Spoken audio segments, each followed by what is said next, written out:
The following program is brought to you in living color on NBC.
Hi, Sylvia. How are you? Fine.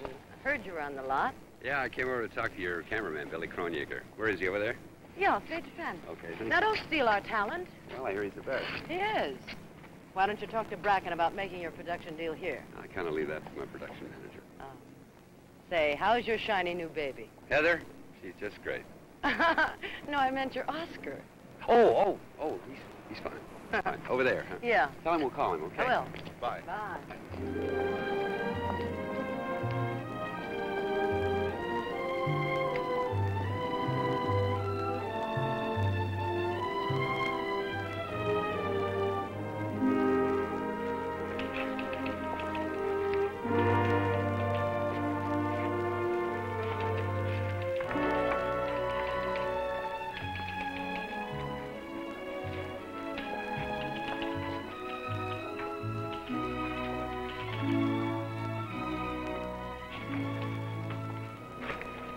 Morning, Gil.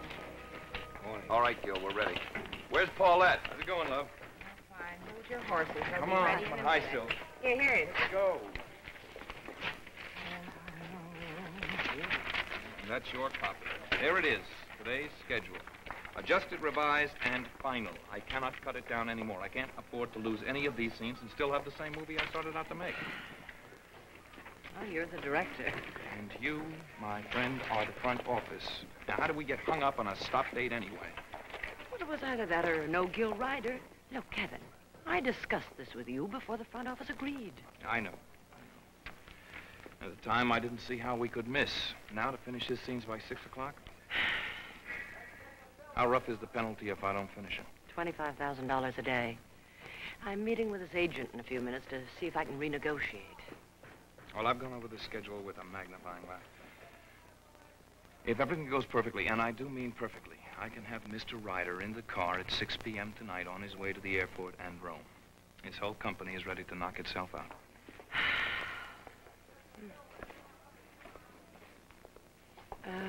What about Gil? He looks a little uptight. Who? Gil Ryder? Good old affable, cooperative Gil Ryder uptight? No, don't believe it. I'll be around a lot today, Kevin. And not to give you any added pressure. Just to be of any help I can, okay? Thank you. Bye-bye. It's 8 o'clock, Bobby. How close are we? We're ready for rehearsal. Get the first team.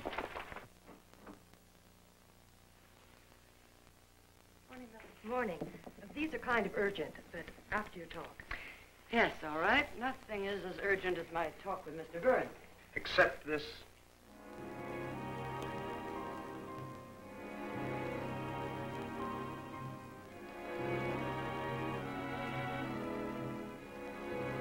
Now, don't get in my way. Anybody.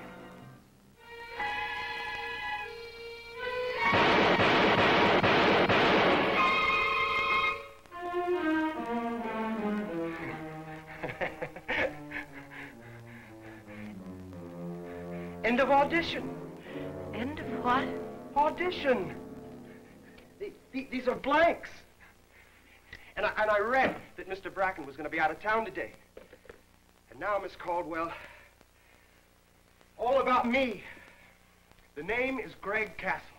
And when they dedicate the tomb of the unknown actor on Hollywood and Vine, my name is not going to be among the forgotten thousands that it commemorates. No, lady. I'm going to be a star. Of course. Overnight. Isn't everybody? In my first movie, Century Pictures production of The Cool Assassin. Oh, for which you just played a scene. You were superb. Oh, I know. Except the studio's not making The Cool Assassin. I read it in the trade papers. Oh, we dropped the option on that property over a month ago. And you're leaving now. Hey, lady! Quiet, and with no further disturbance. Lady, you're throwing away a star! Well, I allow myself one such cosmic mistake a day. Hey, now, wait a minute. Wait a minute. Don't you want my agent's phone number? I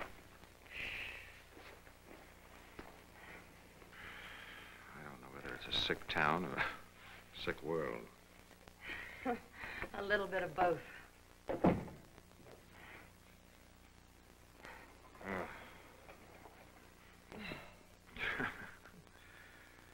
Well, good morning, Miss Caldwell. Good morning, Mr. Burns.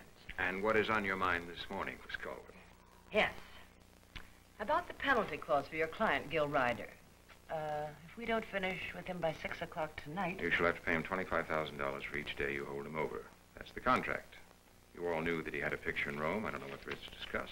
Well, look, we're hoping that Kevin will be able to finish him. But if he doesn't... Well, if he doesn't, then he doesn't. I mean, after all, he could lose that Italian movie. I'm suggesting an adjustment to $12,500.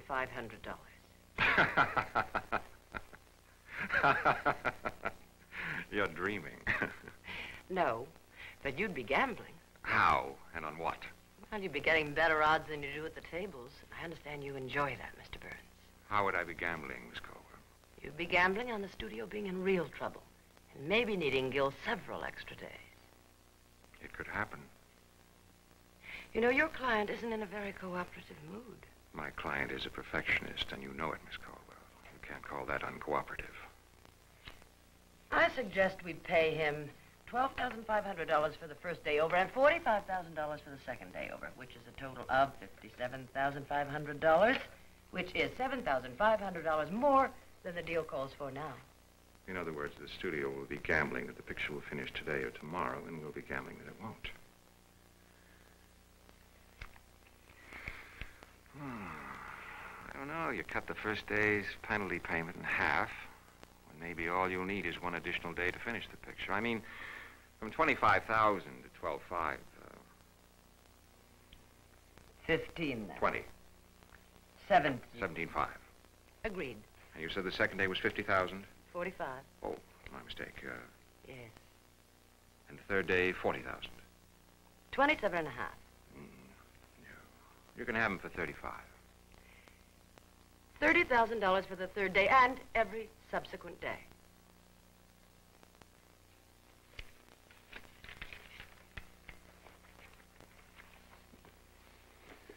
Let's gamble together, Miss Caldwell. You've got yourself a deal. Thank you, Mr. Burns. The revised clauses will be in your office in 1 hour for your signature. Fine. Morning, Laura. Hello, Norton. Hello, Laura. Take a seat. Thanks. Would you send these to legal right away, Millie? Well, no reaction yet, Laura. I'm sure if Mr. Bracken read the book on the plane, I'll hear today sometime what he thinks of it. Well, meanwhile, back at the studio, I'd like you to look at this as soon as possible. It's a 16-millimeter film I shot in class of Tom Hudson and Rachel Holt. It's just an improvised scene, but they're beautiful. Oh, fine. Millie, would you set up Mr. Bracken's projection room for me, please? I'll see it before I go back to set, okay? Don't you want to know what they improvised on? Oh, it's one of our properties? No. I used the scene right from the book. Well, that's what I call looking ahead. You're too much. You dig up a forgotten 1920s novel called No Time Now, which would make a very good movie nowadays. And now if the studio buys it, you have a screen test already. What are you, Laura Dean Productions Incorporated? Oh, the things you'll do to get breaks for your students. Well, I'll check with you later on your reaction. Okay. right, it's going very nicely. Let's put it on film, huh? Bobby? Quiet, this is a take. Roll it, please. Scene 221, take one. Speed. All right, quiet down, everybody. Playback. I remember the country road. The girl was with me. I can't remember her name. Jane? No. Jean? No. Well, it doesn't matter. She was beautiful, though. That I remember. I drove fast for a long time, deliberately not speaking, until I had decided how to play it. I thought the most effective thing would be the role of the middle-aged knight in pursuit of the Holy Grail. Very romantic. Complete nonsense, but very romantic. You know, I moved at a crawl for most of my adult life. Now I'm fascinated with speed, the whole sensation of speed. I like to drive fast, I like to walk fast, meet girls fast. And the best thing about it, the whole thing is natural. Whatever happened to me the past couple of months, whatever it is, it came from inside. You know, from a long, delayed reaction from being a nice guy. Do you know what being a nice guy really is? The right schools, the right job, the right marriage. That's it. Yes, sir, that's it. I already hit the 40 mark before I realized I didn't necessarily want to live where I lived, or with whom I lived. Oh, I've had a time bomb clicking inside of me for a long time. A time bomb that finally exploded a little while ago. Where are we going? Where are we going? Oh, I don't know. You're putting me on. No, honestly, I don't know. I honestly don't know, and I love it. All right, cut it. Let's go again. Right away. What's the matter? I didn't like it. Well, I thought it worked. Well, I want you to do it again. I didn't think you were driving the car. I think we could do Now, hold it, will you? Just hold it. Look, you had your eyes on a process screen, right? That's true, but I saw everything. Look, I don't care about your toys, Kevin. I like the way that scene played. And I want you to do it again, Gil. And drive the car for me, please. Drive it. All right, Bob. Quiet, this is a take. Roll a plate. Roll it, please. Hold it, will you? Hold it. Scene 221. Wait a minute. Two, speed. Let's get organized here. Watch the actors for a change, too.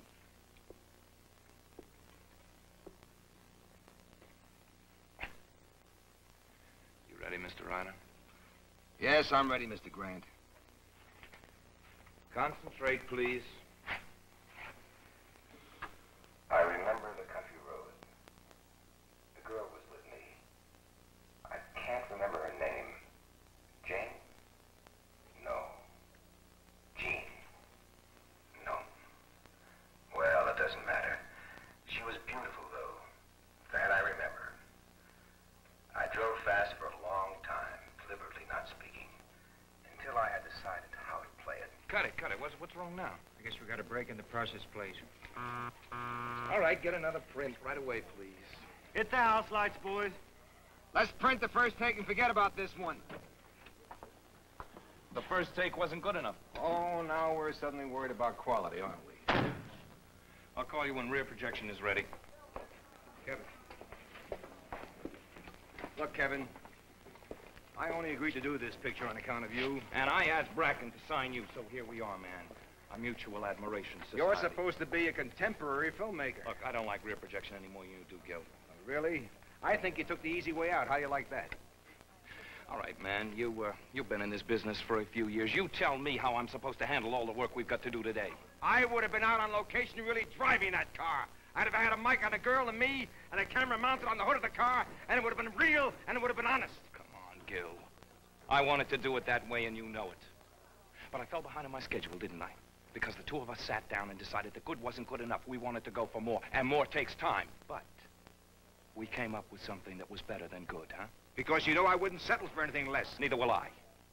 Except today. To finish your scenes.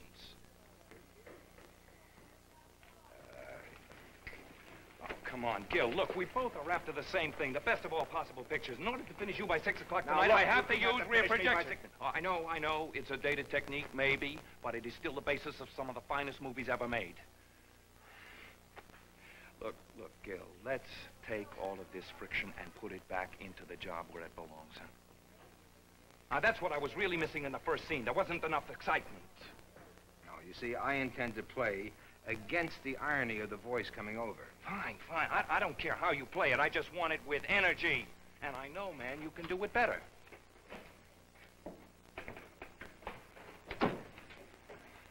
Hey. I'll try.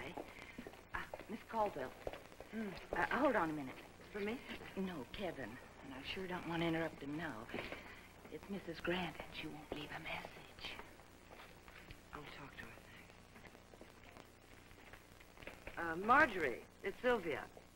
Hello, Sylvia. I just walked down the set. But from here, it looks as though Kevin is in the middle of a setup. Is there something I can do? Well, yes, when you get the chance, could you tell him... Oh, this is really going to sound ridiculous, but... Well, when you get the chance, will you tell him that I hurt myself in accident? What happened? Oh, I'm all right now. Well, what happened, Marjorie? Look, I just want Kevin to get the straight story from me. News travels so fast in this town. Please, what is it?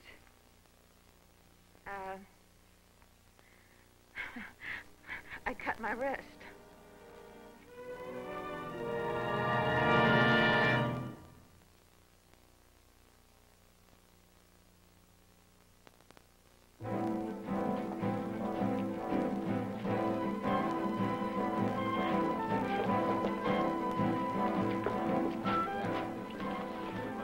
Kevin, can I talk to you for a minute, please?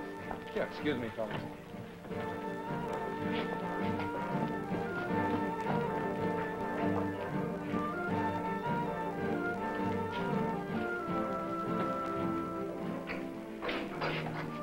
She assured me she's all right. She just wanted you to know it was an accident. I'm gonna have to go home, Sil. Kevin, you can't. Oh, to hell with this schedule and with this stop date. What? Please listen to me. She didn't want you to get upset. Sylvia, you don't understand. Oh, yes, I do. I talked to her. Now, please give me the credit for being able to judge a woman's state of mind. I'm gonna have to talk to her on the phone anyway. Excuse me. The face of panic. Not panic, just concern. They're personal problems, nothing to do with the picture. Fine, that's all I need. If he's not going to be able to concentrate on my scenes today... Kevin is a professional. He won't lose his concentration. The only thing that might hurt him today is your attitude. Don't be so protective, Sylvia. He's obviously got a million things on his mind. I just hope one of them is this picture. Yeah. Thank you, Doctor. Yes, it is a load off my mind. You bet, I will. Thank you.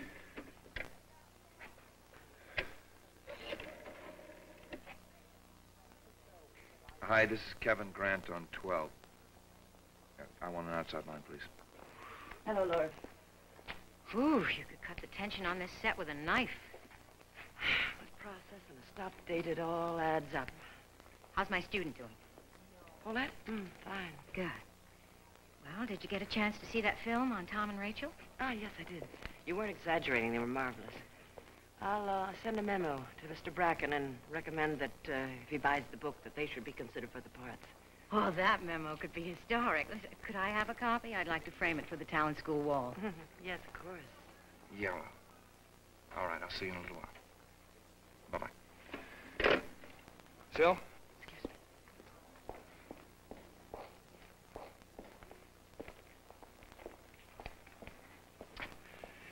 me. She's all right. A little shaken up, but she is all right. It was a wild accident. She was cleaning out some empties behind the bar, not drinking. One of them broke, cut her on the wrist. I didn't want her to spend the rest of the day alone, so I invited her to come here. To the set? Yeah. Fine. I know I don't usually like to have her around when I'm working, but it'll calm her down, and it won't really bother me that much. Short of going home and losing any chance I've got to finish with Ryder by 6 o'clock, I had to ask her to come here. It's the only thing I could do. I understand.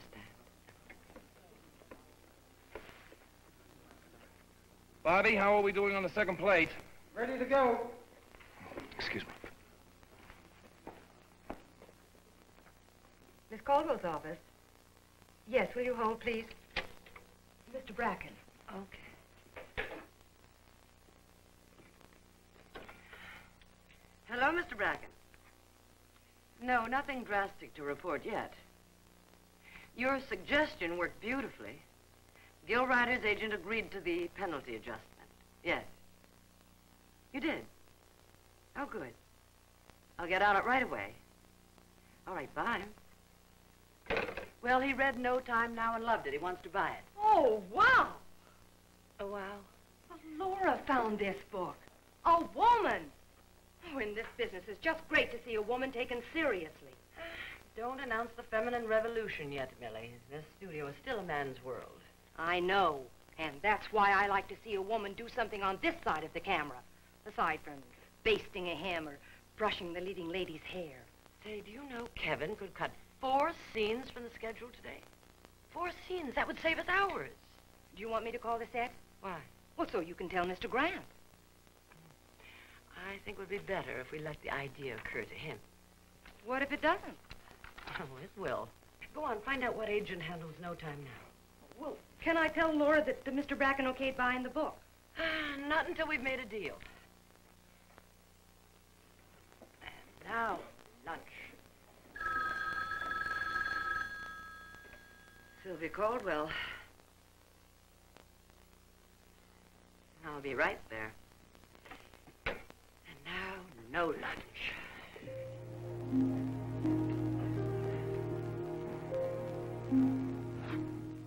You want to? Oh, thanks, yes. I thought you were going to say no. No, I've seen days like this before.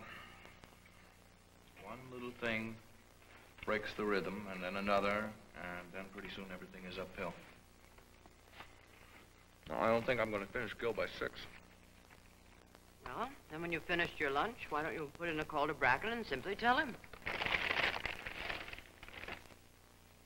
Pickle? Love it. Thanks. Well, I don't like calling Bracken and telling him I think I might not finish. All that qualification. I'll call him then. Oh, just a minute. Why not? You're obviously very negative about finishing, so why put off telling him? Come on, lady, come on. Quote, I cannot cut down any more. It is impossible to lose any more scenes, unquote. That was you. That was this morning. What about now? Well, Irving Thalberg once said, there has never been a movie made which could not benefit from cutting. Direct our next epic, will you? The 9 Commandments. Very funny. Unlike this situation, Mr. Bracken will want to know what scenes you're going to shoot tomorrow, you know. None. I'm going to finish tonight at 6. Tell Bracken that. A few scenes out, that's all I need. Kevin, this is like the sequence in the script. You know, where the character argues with himself? Yeah.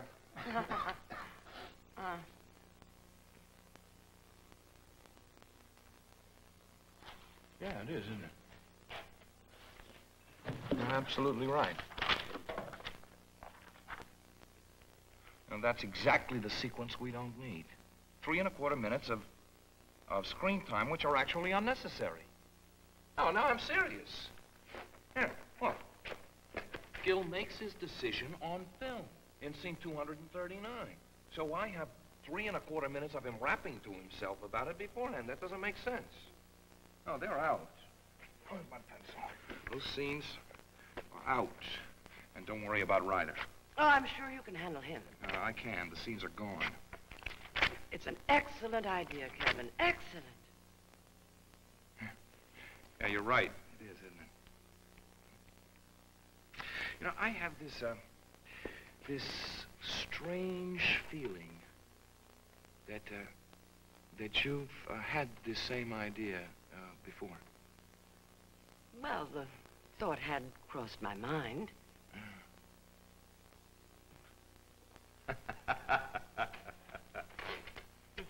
You are a love. Excuse me, it's 5 off, Kevin. Oh, Bobby, I'll be with you in a second. Look, all I ask is keep outsiders outside. No visitors. Except Marjorie. Right. And thank you. Major cuts, Bobby. I think we solved the problem.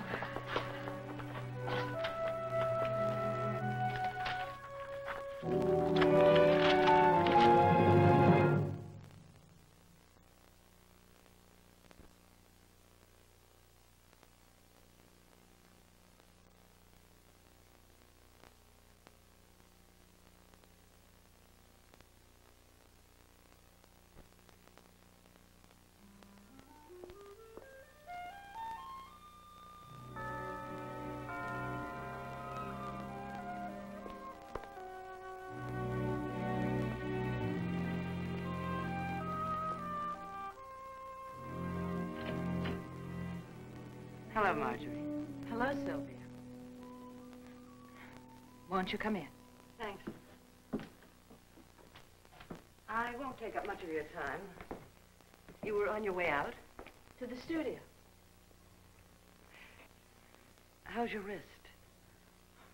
It's all right. I guess I made too much out of it.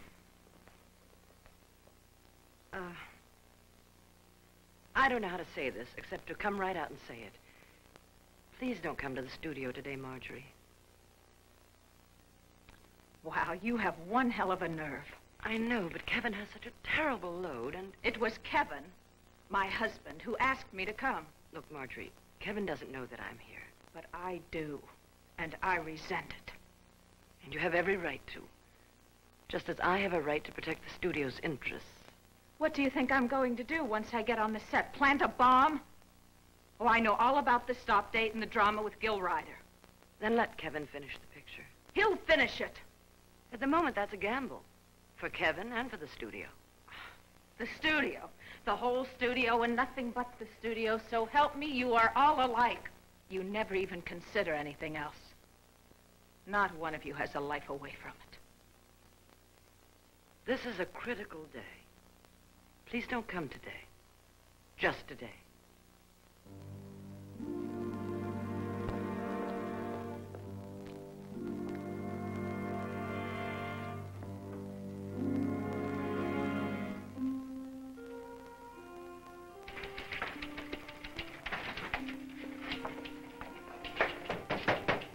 Yeah. Kevin. Yeah. Now, how did I know that? Excuse me.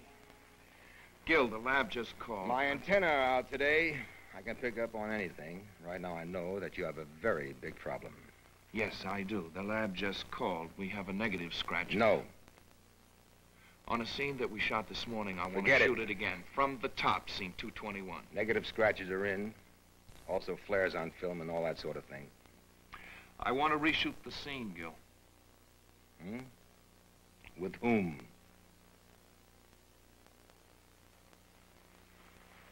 Oh, don't worry about Barbara. All she ever says is good night and good morning. You really don't want to finish by 6, do you? My friend, I'm sacked out here right now thinking about Rome. Oh, yes, I want to finish by 6. Yes, indeed, I do. And show me. Get up. Now, what are you going to do? Drag me on the set? Hmm? Look, we have another print of the original process plate. The film should be ready just about now. Use all that. That attitude, man. Use it in the scene.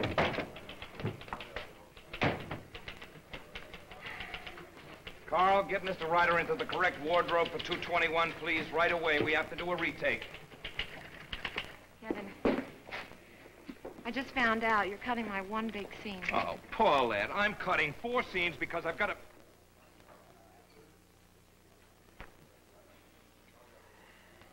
Look, Paulette, yes, I am cutting 4 scenes. One of them is yours, true. But you told me yourself it was important. It was important. It's not important now. Not when it's compared to other scenes and other problems. All right, guys, let's line up for 221 again. Same shot we did this morning. Paulette. Your best scene was one of those cut, wasn't it?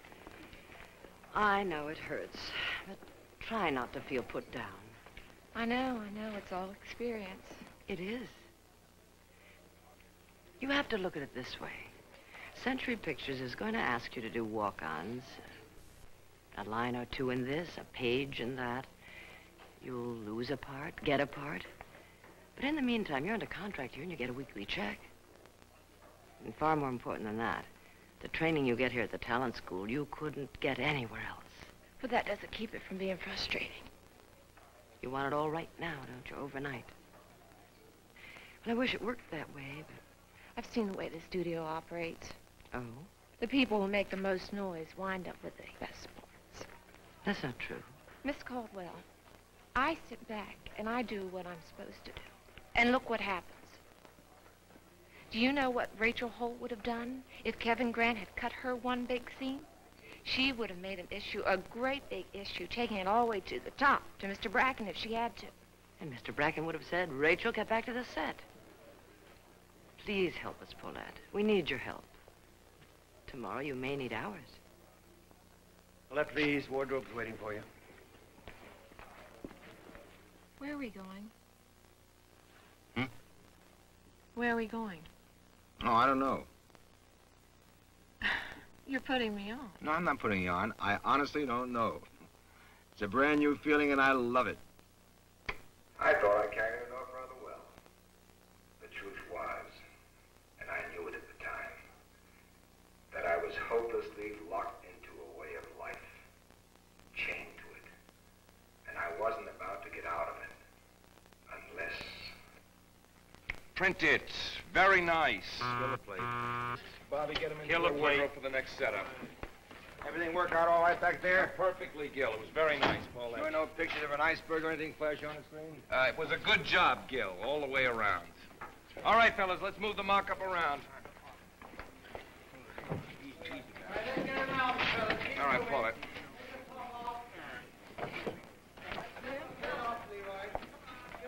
Nate, let's set up for a three-quarter back angle, please. I don't really remember the country road going back. I had a general sensation of cold, nippy weather, an occasional flash of something rust-colored. Leaves, I imagine. Mostly I remember the girl and how sad she looked. You know what the problem is, don't you? It's me.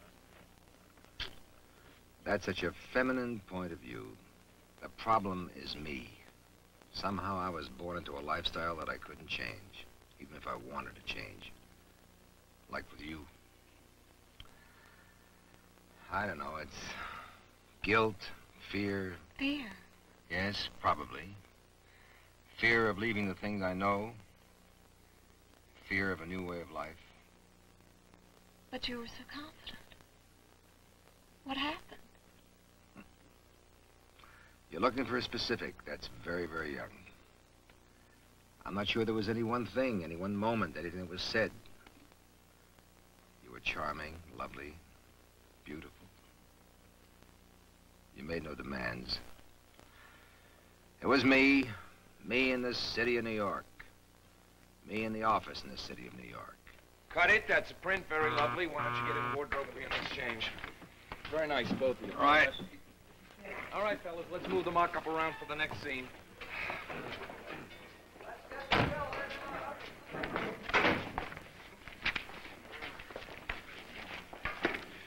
Hey, did you talk to Paulette? Well, I asked her to forget her dreams for the moment and face realities. It helped a great deal. Having to shoot that retake didn't, though. In fact, it cost us nothing but time. You know what I think? I think with everybody's honest efforts, we're not going to make it. Bobby, how much longer? Only about 3 minutes.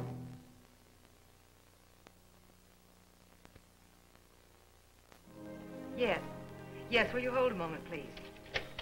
This is London, Miss Caldwell. The agent on the book, Peter Dewar. Thanks, Millie. Hello, Mr. Dewar. Yeah. Miss Caldwell? Yes. I know it's 1 o'clock in the morning in London, and if I've awakened you, please forgive me. I'm used to it. What can I do for you? You represent the novel No Time Now. Is that correct? Oh, yes. We've had it for years. Well, we'd like to option it. I'm so sorry, Miss Caldwell. I sold the screen rights just a week ago. What a shame. Mr. Bracken was interested. If it isn't confidential, would you mind telling me, to whom did you sell the rights? To me. I'm afraid it is confidential. Oh, well, thank you anyway, Mr. Dewar. I guess that's all. Goodbye. Goodbye. Yes. I own the screen rights. No calls, no interruptions. You've got a lot to talk about.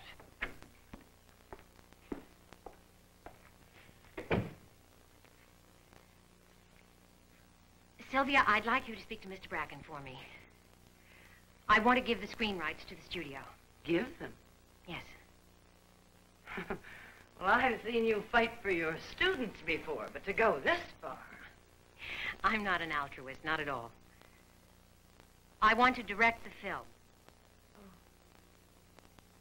The screen rights for a chance to direct. That's it. Please, call Mr. Bracken now. Laura, if he's interested in acquiring the book, sell it. Earn a reasonable profit. And... Don't you believe I can direct? That's beside the point. You know there have been less than a handful of women directors in the entire history of the business. Oh, for my money, and literally for the money that I put out to buy that book. For my money, I'm one of them already. The only difference is I direct in a classroom instead of on a soundstage. Oh, I've guided actors through every conceivable kind of scene and characterization. And for this movie, No Time Now, I have auditioned as a director with that test scene of Tom and Rachel right out of the book. You saw it? Yes, of course. Well, you liked it. You must have. You told me you were going to urge Mr. Bracken to give those two kids serious consideration. Tom and Rachel are young and they're comparatively inexperienced. So who do you think got those performances out of them? My opinion on the choice of a director doesn't mean a thing. Oh, really?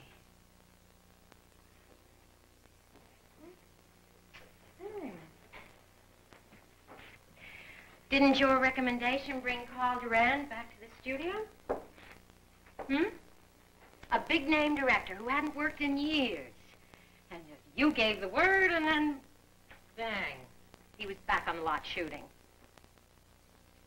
Oh, listen.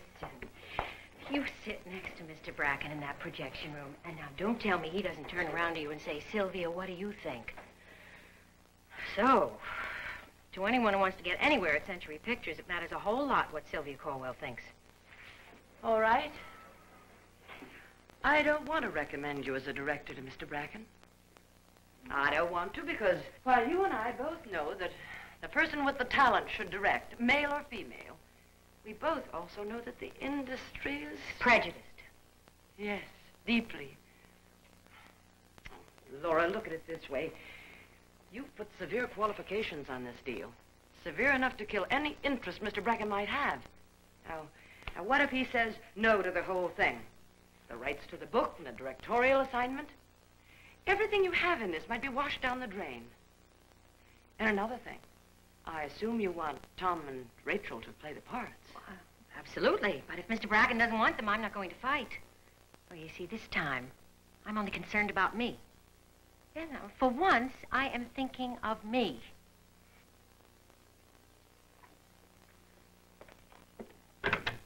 Millie, put in a call for Mr. Bracken, please.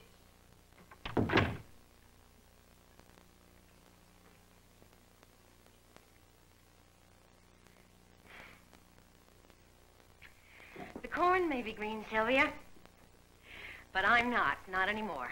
I'm going to direct, one way or another, and that's a fact. Mr. Bracken may not see it my way. That's a risk, but I'll take it. Hello? Mr. Bracken? Well, not so good. Kevin cut several scenes, but time's running out. Looks as though we may have penalty payments tomorrow. I'll call you as soon as I know. Now, another point. The English novel, No Time Now, Laura Dean owns the screen rights. She's in the office with me now. I'll put you on the speaker so she can hear you, too. Laura has asked me to put her name to you as director. Now, if she gets the job, we get the screen rights free. Well, that saves an otherwise miserable day. Who'd have thought our schoolmarm had it in her? Laura? Yes, Mr. Bracken. It's out of the question. If you have to go with the book, I'll pass on the deal. You're free to hawk the rights and your megaphone elsewhere. However, I hope you stay on at the school. I don't want to lose the best talent coach in the business. Sylvia? Yes, Mr. Bracken. When they wrap tonight, I want to know what we're in for. 1 day's penalty payment, 2, or whatever. Talk to you later. I'll call you as soon as I know. Goodbye. Goodbye. Well, will you give me your decision? I disagree so violently with Mr. Bracken's prejudice against women directors that... That you're resigning?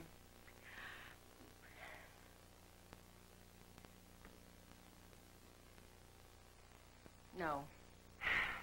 Good. All right. All right, I'll sell Mr. Bracken the screen rights. The studio is going to do the film. I want to be around to recommend Tom and Rachel for the parts. And if they get the parts, I want to coach them.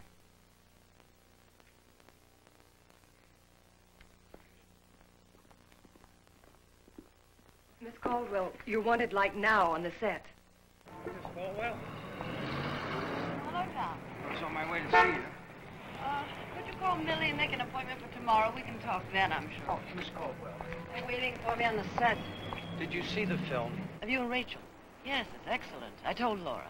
Laura wants to direct a film based on that novel. I know. She told me. Miss Caldwell, she's good. She challenged me like I've never been challenged before. She made me want to use ideas and images that I had been afraid of. She's a fine director. She's one of the finest directors I've ever worked with. I'm afraid it's not going to happen for her, Tom. Not yet, at least. Bracken says no? Bracken says no. He's making a mistake. He's made them before. Do me a favor, and don't tell Laura that I mentioned this to you. Don't worry. She'll never know you spoke up for her. You're all too much, teacher and students. I wish it were all that way.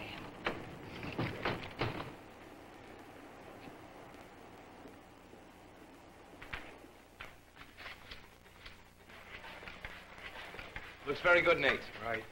Bobby, this is the last shot. Where's Gil? We need 15 minutes to light this setup. It's 5:57. We've got 3.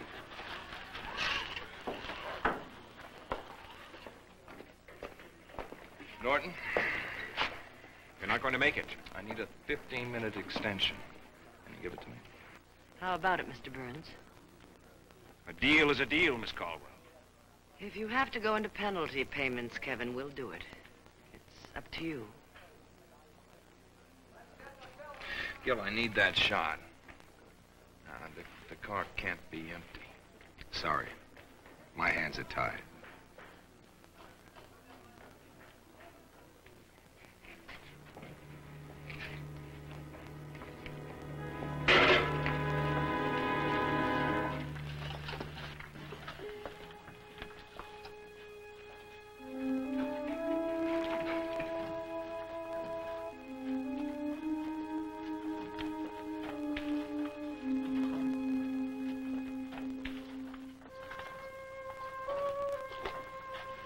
Bobby, get sound ready for a wild track. Okay, boys, let's get ready for a wild track.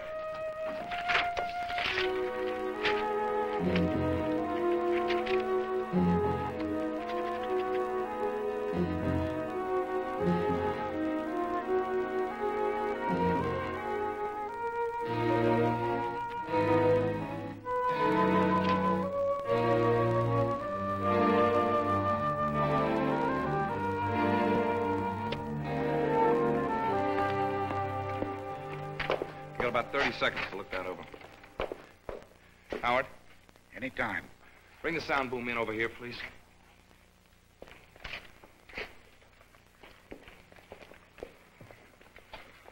You ready, Gil? I don't get it. You don't have to get it. You're still working for me. I just want those lines on the soundtrack. Well, why not? Everything else today has been mechanical. Let's go, Bobby. All right, boys. Quiet now for a wild track. Roll sound. Roll it, please. Wild line, scene 428.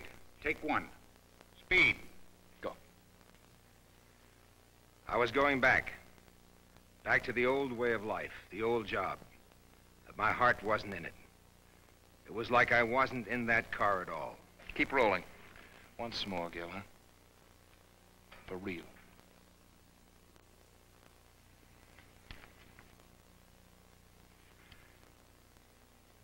I was going back. Back to the old way of life, the old job. But my heart wasn't in it. It was like I wasn't in that car at all. Cut it! I'm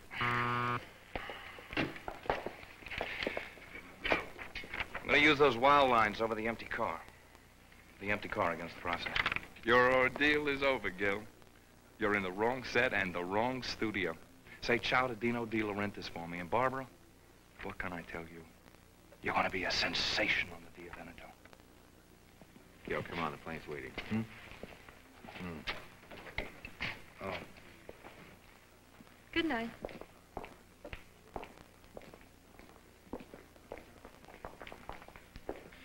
Bobby, set up to run play 3 again. It was a brilliant idea, the empty car. Brilliant? The brilliance of necessity. Thanks a lot for your help today, Sue. You had the pressure. Oh, I suppose you'll want Mr. Bracken to get Gil Ryder for your next picture now. He's destructive, he's negative. He was impossible to work with. But he has talent.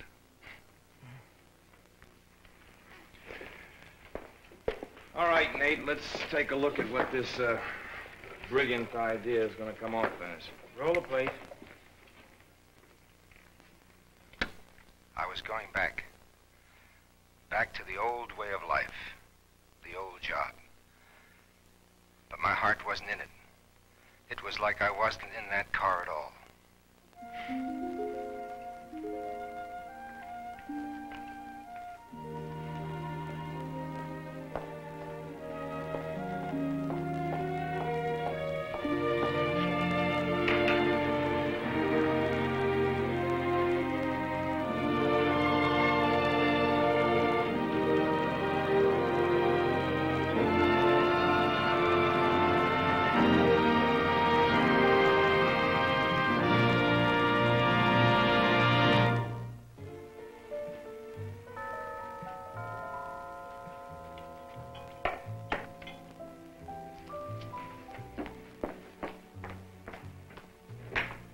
Hello, Noel. Good evening. Beautiful. And your dress looks beautiful, too. Thank you. Comfortable, extravagant. What else can anyone ask of clothes? I don't know. I haven't talked with my clothes in years. Ah, beautiful music. Is that new tape deck? Uh-huh. I told you it was good. Yes, and simple to operate, thank goodness. That's true. You always were a fool about mechanics. That's what's so nice about having old friends. They're so unshakably honest about one's little failings. Cheers.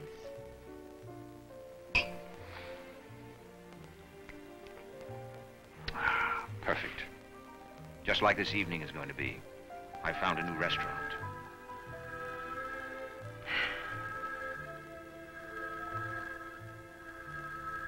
No, Mr. Bracken. It's after office hours, and I choose not to answer. L'chaim, and good night. A new restaurant where? In the hills. Oh, I hope it has a patio. You want to sit outside? Oh, yes. So we can look down on Hollywood and keep it in perspective.